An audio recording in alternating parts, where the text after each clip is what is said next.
नमस्कार दोस्तों, एडुटेरिया क्लासेस में आपका स्वागत है। आज के वीडियो में जानेंगे 2025 का नोबेल पुरस्कार किसको दिया गया है। जैसा आपको पता है कि यह प्रमुख रूप से 6 कैटेगरी में दिया जाता है। हालांकि जब इसकी शुरुआत 1901 में की जाती है, अल्फ्रेड नोबेल की वसीयत के अनुसार 1901 में शुरुआत होती है, तब यह 5 कैटेगरी में ही दिया जाता था और ये छठा कैटेगरी अर्थशास्त्र यानी इकोनॉमिक्स के फील्ड में दिए जाने की घोषणा 1968 में की जाती है। 1968 में घोषणा की जाती है और पहला कब मिलता है तो फर्स्ट 1969 में दी जाती है। ठीक है। और ऐसे 5 कैटेगरी में 1901 से दी जा रही थी, जिसमें chemistry, physiology, medicine, literature, peace यानी शांति, फिजिक्स यानी भौतिकी के क्षेत्र में यह दिया जा रहा था। लेकिन बाद में इसमें क्या कुछ चेंजेस किए गए और उसके बाद 1968 में भी इकोनॉमिक्स के क्षेत्र में इसको नोबेल प्राइज की शुरुआत की गई थी। और इसके बैकग्राउंड में यदि हम बात करें तो यह किसकी याद में दी जाती है, तो जानते हैं, आपको पता है कि अल्फ्रेड नोबेल जो डायनामाइट के आविष्कारक थे, और यह इनका जन्म होता है कब, स्वीडन के स्टॉकहोम में 1833 में इनका जन्म होता है। और ये जो 1867 में डायनामाइट का आविष्कार करते हैं, जिन कारण से एक अखबार में इनकी मृत्यु की है जो खबर, झूठी खबर फैल जाती है, जिनमें इनको कहा गया क्या, मृत्यु का सौदागर। जिस कारण से यह झूठी खबर उनके पास भी पहुंची और उसने जब न्यूज़पेपर पढ़ा तो उनको यह काफी बुरा लगा और इस कारण से उन्होंने यह फैसला लिया कि हो सकता है कि बाद में भी ऐसा, जब हमारी सच में मृत्यु हो जाए, तब ऐसा तो हो सकता है कि हमारे बारे में भी अखबार फिर से इस तरह से लिखे कि मृत्यु का सौदागर है, उनकी मृत्यु अब हो चुकी है। तो इस कारण से ही उन्होंने ये सोचा कि चलो हम इसमें क्या करें, तो अपनी जितनी उनके पास संपत्ति थी उस संपत्ति को क्या किया, तो उसमें कहा कि चलो हम कर के अलावा जितने टैक्स लगते थे उसमें टैक्स के अलावा 94% जो उसका संपत्ति था उसने उस पर वसीयत के नाम पे, यानी कि उसमें जितना सारा वसीयत लिख दिया कि जो भी इसमें समाज में अच्छे काम करेंगे, दुनिया में कुछ अच्छे डेवलपमेंट करेंगे, तो उनको इस तरह से नोबेल प्राइज करके दिया जाएगा। और उनके जो ब्याज आएगा, जो बैंक में पैसा दिया जाएगा, उसमें फिर जो ब्याज निकल के आएगा उसी पैसा से उनको प्राइज दिया जाएगा। ठीक है, तो ऐसे ही शुरुआत होती है। चलिए, तो ये देख सकते हैं कि royal Swedish academy of sciences के द्वारा भौतिकी के क्षेत्र में दिया जाता है, यानी कि royal Swedish academy of sciences के द्वारा भौतिकी के क्षेत्र में, रसायन के क्षेत्र में दिया जाता है। ठीक है, इसको ये ध्यान रखना है। और अर्थशास्त्र के क्षेत्र में 1968 से इसकी नोबेल प्राइज की शुरुआत होती है।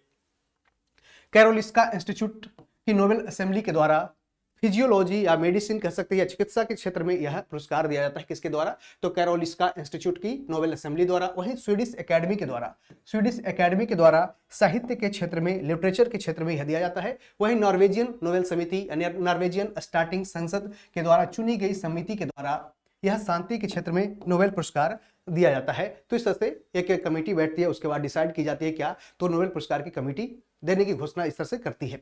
और यह अक्टूबर के महीने में घोषणा करती है और यह दिसंबर यानी 10 दिसंबर को जब इनकी मृत्यु होती है, 10 दिसंबर 1896 में, तब इन्हीं के स्मृति में, मृत्यु के ही यादगार में इस तरह से 10 दिसंबर को इसकी है जो क्या ये जो पहले से अक्टूबर में की गई थी घोषणा, उसके बाद यह प्राइज दी जाती है। चलिए, तो इसमें घोषणा और वितरण की बात कर ले तो घोषणा यहां देख सकते हैं कि इस पुरस्कार की घोषणा कब होती है, अक्टूबर में। और यह हर वर्ष 10 दिसंबर पुण्यतिथि यानी कि 10 दिसंबर 1896 को जो मृत्यु होती है, 1896 को मृत्यु होती है 10 दिसंबर, उन्हीं के पुण्यतिथि के अवसर पर इसका आयोजन स्वीडन के स्टॉकहोम में किया जाता है। और शांति का नोबेल पुरस्कार उसी दिन नार्वे की राजधानी कहा, ओस्लो में दी जाती है। तो शांति का जो नोबेल पुरस्कार कहां से दी जाती है, तो नार्वे की राजधानी ओस्लो में दी जाती है। और इसके कुछ नियम है, उसको जान ले। तो इसमें देख सकते हैं कि मैक्सिमम ये 3 लोगों को ही दिया जा सकता है। मैक्सिमम टू मैक्सिमम 3 पर्सन को ही एक बार में, मैंने किसी भी क्षेत्र में, चाहे वो साइंटिस्ट, चाहे वो फिजिक्स हो, केमिस्ट्री हो, बायोलॉजी, फिजियोलॉजी, मेडिसिन हो, या फिर किसी भी क्षेत्र में इस तरह से दिया जा सकता है। और इसमें देख सकते हैं कोई भी व्यक्ति यदि मृत हो गया, मरणोपरांत किसी की है जो इस तरह से नोबेल प्राइज किसी को नहीं दिया जा सकता है मरणोपरांत। यदि कोई व्यक्ति का अनाउंसमेंट हो चुका है, अनाउंसमेंट हो गया कि हाँ भाई किसी को शांति का नोबेल पुरस्कार देना है, लेकिन जैसे ही अनाउंसमेंट हुआ कुछ दिन बाद, है जो अक्टूबर में अनाउंसमेंट हुआ और दिसंबर से पहले ही इसकी मृत्यु हो गई, बीच में ही नवंबर में ही मृत्यु हो गई, तब उसको भी नोबेल प्राइज दिया जा सकता है। हालांकि जब घोषणा के बाद, लेकिन घोषणा से पहले यदि मृत्यु हो जाए तो फिर उसको नहीं दिया जाएगा। तो यह पुरस्कार मरणोपरांत नहीं किया जाता है, अधिकतम 3 व्यक्ति को ही दिया जाता है।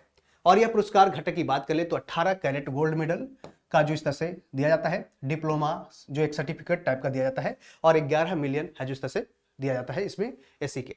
प्रत्येक नोबेल पुरस्कार विजेता को एक स्वर्ण पदक, 18 कैरेट गोल्ड, एक डिप्लोमा और एक मौद्रिक पुरस्कार यानी 11 मिलियन स्वीडिश क्रोनर इस तरह से इनाम की राशि में दी जाती है। और हालांकि जब ये एक साथ जब 3 लोगों को दी जाती है तो उसमें ये डिस्ट्रीब्यूट हो जाती है। तो इस तरह से देख सकते हैं। और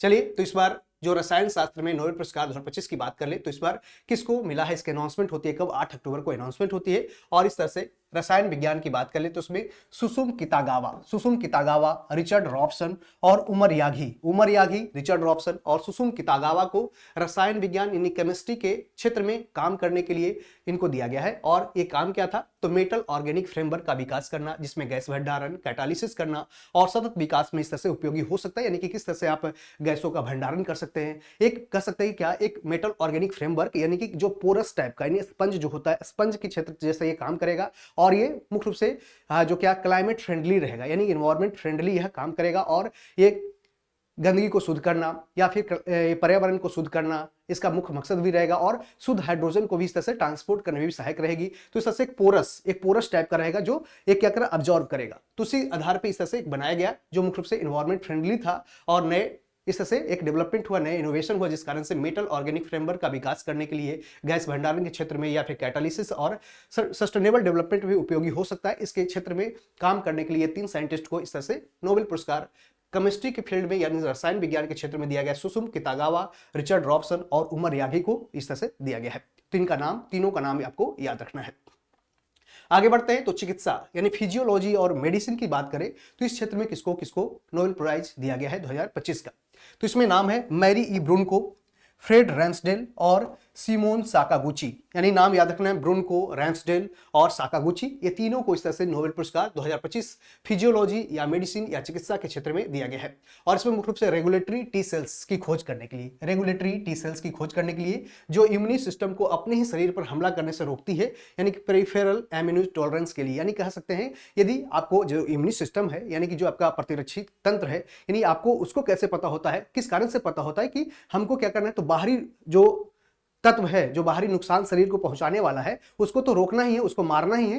लेकिन हम अपने शरीर के जो लाभदायक है यानी कि जो पार्ट हमारे शरीर के लिए उपयोगी हो सकता है, उसको हमको नहीं मारना है, उस पर हमला नहीं करना है। तो कारण क्या होता है, उसके ऊपर इन्होंने काम किया और इसमें उन्होंने पता लगाया क्या, तो इसमें रेगुलेटरी टी सेल्स की बात करते हैं कि रेगुलेटरी टी सेल्स के ही परिस्थिति होने के कारण, प्रेजेंस होने के कारण ही कैसी स्थिति बनती है कि ये जो बाहरी से जो आते हैं यानी कि उसको अटैक, क्या जो एंटीजेंस आ गए उस पर हमला करने में उसको क्या करता है, उसको हमला करता है लेकिन अपने शरीर को नुकसान नहीं करता है। तो इस कारण से इसकी खोज करने के लिए इनको इस तरह से दिया गया। और आने वाले समय में यह जो आपके जो आर्थराइटिस हो गया या डायबिटीज हो गया, उस बीमारी में भी यह जो लाभदायक पहुंचा सकता है, एक साइंस की क्रांति में जगत ला सकता है।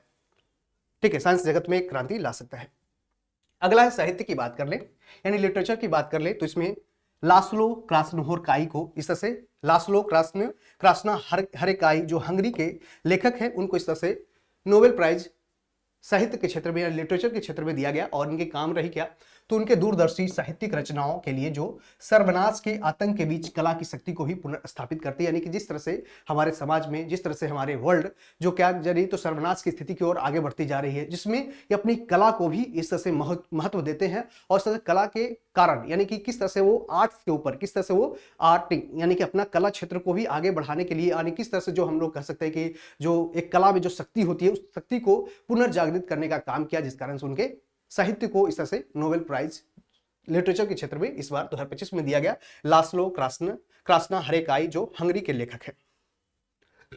आगे बात करें वेनेजुएला में तानाशाही से लोकतंत्र की ओर न्याय संगत बदलाव हेतु इनका काम रहा, जिस कारण से मारिया कोरेना माचाडो को शांति के क्षेत्र में नोबेल पुरस्कार 2025 दिया गया। हालांकि ऐसी अटकलें लगाई जा रही थी और व्हाइट हाउस के जो प्रशासन के द्वारा भी ऐसा बहुत ज्यादा प्रयास किया जा रहा था कि डोनाल्ड ट्रंप को इस बार क्या मिले, तो शांति की नोबेल पुरस्कार मिले। हालांकि उनको इस तरह से नोबेल प्राइज जो नोबेल पुरस्कार देने वाली जो कमेटी है उन्होंने इनकार कर दिया। और इसके बाद किसको चुना है, तो वेनेजुएला की रहने वाली मारिया कोरिना मचाडो, जो एक डेमोक्रेटिक अधिकारों को आगे बढ़ाने के लिए वेनेजुएला में वहां के जो तानाशाही सरकार है उनको, उनके खिलाफ इस तरह से क्या, तो डेमोक्रेटिक राइट्स को बचाने के लिए इस तरह से आगे आती है, जिस कारण से इनकी प्रशंसा की जाती है। और उसमें कहा जाता है किस तरह से वो अपने अंधेरे में लौ जलाने का काम किया है और उनको इस तरह से उनको सम्मान दिया गया है नोबेल कमेटी के द्वारा। और इस कारण से ही नोबेल पुरस्कार शांति के क्षेत्र में मारिया कोरिना मचाडो को, जो वेनेजुएला के रहने वाली है,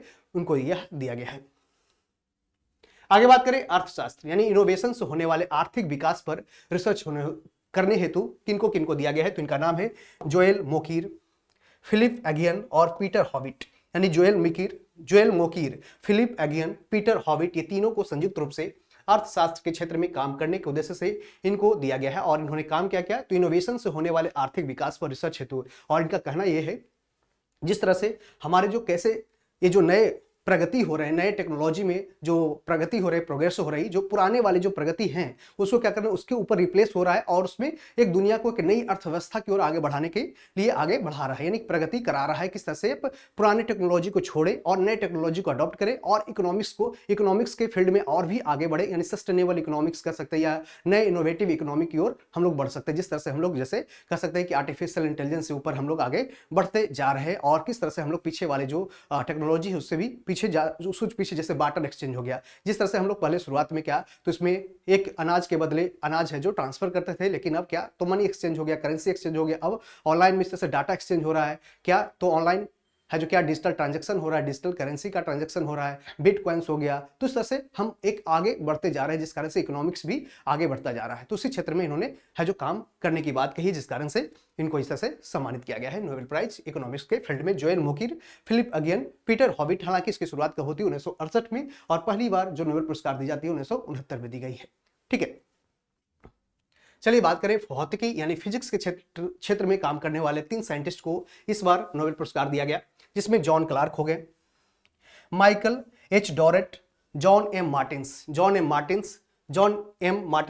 माइकल एच डॉरेट और जॉन क्लार्क। ये 3 लोगों को संयुक्त रूप से 3 साइंटिस्ट को जो फिजिक्स के क्षेत्र में काफी अच्छा काम किया, और उन्होंने कहा किस तरह से इलेक्ट्रॉनिक सर्किट में यानी ईसी में मैक्रोस्कोपिक क्वांटम मैकेनिकल टनलिंग और ऊर्जा क्वांटाइजेशन की खोज पे उन्होंने जोर दिया। और इनका मकसद ये था किस तरह से जो क्वांटाइजेशन है, यानी कि जो एक बड़े स्तर पे ही काम नहीं करता, यानी छोटे स्तर से लेकर बड़े बड़े स्तर तक भी है जो क्वांटाइजेशन कर सकता है। और ये इलेक्ट्रिक जो सर्किट है ये छोटे पार्टिकल्स में काम करते थे, लेकिन उन्होंने कहा कि इसका क्वांटम टेक्नोलॉजी का स्कोप बहुत बड़ा है, और ये क्या, तो छोटे पार्टिकल्स से भी बड़े पार्टिकल्स की ओर है जो बिना बाधा के भी आगे काम कर सकती है, यदि इसको सही तरीके से इसको आगे इंप्लीमेंट किया जाए तो ये भी काम कर सकती है। यानी कि क्या, तो इस तरह से एक इलेक्ट्रॉनिक सर्किट में किस तरह से मैकेनिकल टनलिंग स्थापित कर सकता है, और इस तरह से ज्यादा एनर्जी का भी इस तरह से स्टोरेज भी बढ़ा सकता है। तो इस कारण से जिस कारण से आने वाले समय में क्वांटम टेक्नोलॉजी हो गया, सुपर कंप्यूटर हो गया, या फिर सेंसर्स हो गया, उसकी है जो इस तरह से डेवलपमेंट हो सकती है और भी बड़े पैमाने पे, जिसपे उन्होंने इस तरह से काम किया है।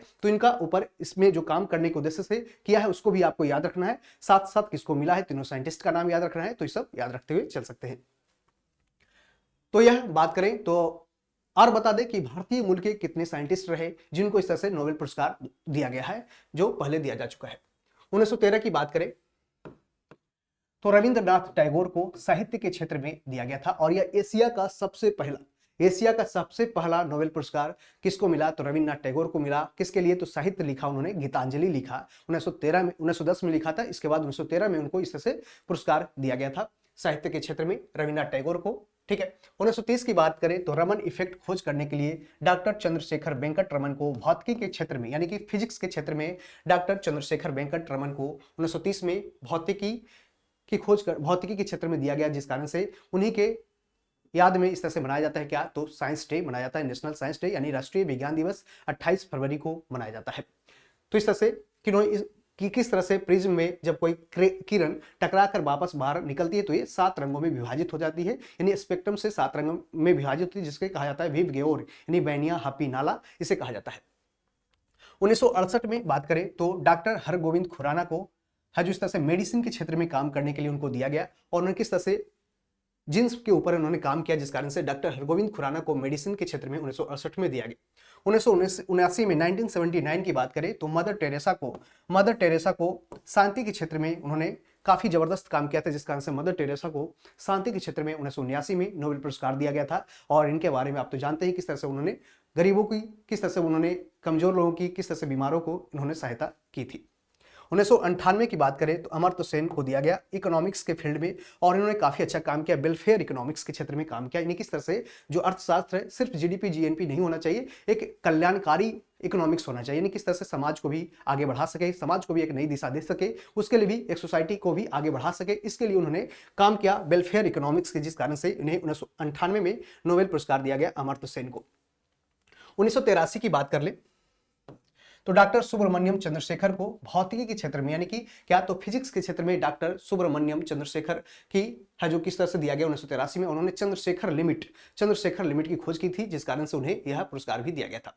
2009 की बात करें तो वेंकट रमन रामकृष्णन को रसायन के क्षेत्र में यानी केमिस्ट्री के फील्ड में वेंकट रमन रामकृष्णन को 2009 में दिया गया। वहीं 2014 में कैलाश सत्यार्थी को शांति के क्षेत्र में उन्होंने काम किया और उन्होंने किस तरह से बच्चों के अधिकार, जो बच्चों को डेमोक्रेटिक अधिकार है, राइट्स है, उनको सही रूप से बहाल कराने के लिए उन्होंने इस तरह से एक आंदोलन चलाया और उन्होंने इस तरह से काफी अच्छा काम किया, जिस कारण से 2014 में कैलाश सत्यार्थी को शांति के क्षेत्र में दिया गया। उनके साथ ही पाकिस्तान की मलाला यूसुफजई जो बच्चियों को शिक्षा देने में आगे आ रही थी और उनको इस तरह से वहां के जो कट्टरपंथियों के द्वारा उनकी हत्या कर दी गई, उनकी हत्या करने का प्रयास किया गया और उस कारण से उन पर गोलियां चलाई गई, जिस कारण से उन्हें नोबेल कमेटी के द्वारा इस तरह शांति के क्षेत्र में 2014 में इनके साथ ही कैलाश सत्यार्थी के साथ शांति में नोबेल पुरस्कार दिया गया था मलाला यूसुफजई को, जो सबसे कम उम्र की नोबेल की शांति पुरस्कार पाने वाली कोई विजेता बनी थी।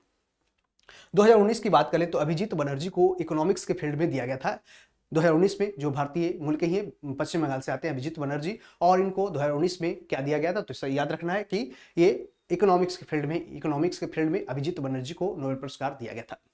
ठीक है, चलिए आगे बढ़ते हैं। इसके पहले कुछ और भी बात कर ले कि कितने बार, तो गांधी जी को क्यों नहीं मिला, गांधी जी को भी तो इस तरह से नॉमिनेट कितनी बार किया गया था, तो नोबेल शांति पुरस्कार के लिए गांधी जी को 5 बार, गांधी जी को 5 बार नॉमिनेशन हुआ था, 5 बार नॉमिनेशन हुआ था गांधी जी को।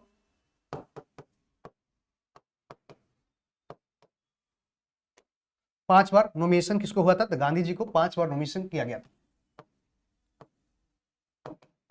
और कब कब किया गया था, तो याद रखना है 1936, 1937, 1938 और 1947 और 1948 में भी इनको इस तरह से नॉमिनेशन किया गया था। हालांकि जब इनकी 1948 में हत्या कर दी जाती है नाथूराम गोडसे के द्वारा, तब इनको जो इस तरह से नाम वापस भी लिया गया और इस तरह से नॉमिनेशन में गया था, और नहीं देने के पीछे ये भी कारण था कि किसी भी को भी मरणोपरांत है जो इस तरह से नोबेल प्राइज नहीं दिया जाता है। हालांकि जब इनके जो पाथ पे चलने वाले, इनके मार्गों पे चलने वाले, जैसे कि नेल्सन मंडेला हो गए, मार्टिन लूथर किंग हो गए, उनको इस तरह से दिया गया था, लेकिन इनको नहीं दिया गया। तो ये नोबेल प्राइज कह सकते हैं कि वास्तव में ये नोबेल जो शांति पुरस्कार जो दिया जाता है उनसे भी बढ़ के इन्होंने काम किया था, जिस कारण से ये इनके हकदार भी नहीं थे और ये काफी ऊंचे लेवल के थे, जिस कारण से इन्हें इस तरह से कभी दिया भी नहीं गया और कई बार इसको देने का प्रयास भी किया गया, लेकिन नॉमिनेशन तो हुआ लेकिन नहीं दिया गया। कुछ और भी कारण रहे होंगे। हालांकि जो 3 बार किसको दिया गया है, तो रेड क्रॉस कमेटी, 3 बार शांति के क्षेत्र में नोबेल पुरस्कार दिया गया है रेड क्रॉस कमेटी को, रेड क्रॉस कमेटी को दिया गया। और कब कब दिया गया, तो 1917, 1944 और 1963, यानी 3 बार क्वेश्चन पूछ सकता है किसको दिया गया, तो रेड क्रॉस कमेटी जो शांति के क्षेत्र में काम करता है, इसको 3 बार शांति का नोबेल पुरस्कार भी दिया जा चुका है, तो इसको ये भी याद आपको रखना है। तो 5 बार नॉमिनेशन गांधी जी का हुआ, लेकिन 1 बार भी नोबेल पुरस्कार नहीं दिया गया, ये आपको याद रखना है। ठीक है, और यह दिया कब जाता है, तो 10 दिसंबर 1896 को जब इनकी मृत्यु होती है अल्फ्रेड नोबेल की, तब इनके ही याद में दी जाती है, 10 दिसंबर को यह जो दी जाती है। तो यह कैसा लगा वीडियो, कैसा लगा इन्फॉर्मेशन, और पूरी तरह से नोबेल प्राइज के बारे में हमने डिटेल में अच्छी तरह से एक्सप्लेन करने का प्रयास किया है। तो यह प्रयास कैसा आपके लिए फायदेमंद हो सकता है एग्जाम के लिए, और साथ साथ इसमें एक अंडरस्टैंडिंग आपको डेवलप करने के लिए भी इस तरह से हमने प्रयास किया है। तो हो सकता है आपके लिए इंपॉर्टेंट हो, आपके एग्जाम ओरिएंटेड, या फिर उस तरह से जो आपको बेसिक जानकारी भी नोबेल प्राइज के बारे में रखनी चाहिए, क्या है, क्यों दिया जाता है। ठीक है, और बहुत सारे अलग अलग फील्ड में भी नोबेल पुरस्कार किससे तुलना की जाती है, जैसे मैथ्स का नोबेल प्राइज जिसे कहा जाता है एबल पुरस्कार। ठीक है, और भी ग्रीन विटले पुरस्कार जिसे इन्वायरमेंट के क्षेत्र में नोबेल प्राइज कहा जाता है, और भी बहुत सारे ऐसे पुरस्कार है जो अलग अलग क्षेत्र में दी जाती है, लेकिन उसको कहा जाता है, इससे तुलना की जाती है। ठीक है, लेकिन नोबेल प्राइज उसको नहीं कहा जाता है। ठीक है, तो मिलते हैं अगले वीडियो में, तब तक बने रहें दोस्तों के साथ, इसको शेयर भी करेंगे और इसको लाइक करें, कमेंट करें और सब्सक्राइब कर लें। Thank you, all the best.